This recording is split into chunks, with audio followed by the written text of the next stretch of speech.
जय श्रीराम। आज 4/6/2026 आपल्या घोसल्या गावाचे भाऊसाहेब रतन भालेराव ही जी गाय आपण जे एकादशीले निमित्तानं ही गाय आणि वासरू आपण शोभायात्रा काढतो, 16 एकादशा झाल्या तर आज ही आपण इथे भरवली। तर आपले भाऊसाहेब रतन भालेराव यांची संकल्पना होती की ज्या टायमाले मशानभूमीमध्ये ते वाजत गाजत कोणी अंत्ययात्रा काढता तर त्या टायमाले तिथं उभं राहण्यासाठी सावली नाही, तर त्यांचं म्हणणं होतं की आपण इथे पिप्पळ आणि वडाचे झाडं लावू।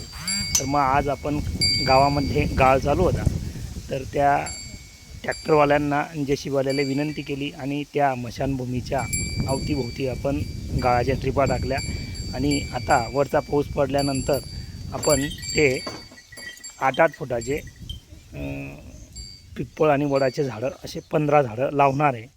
तर त्यांची संकल्पना पूर्ण होईल असं एक त्यांच्या मनाचं आहे। जय श्रीराम।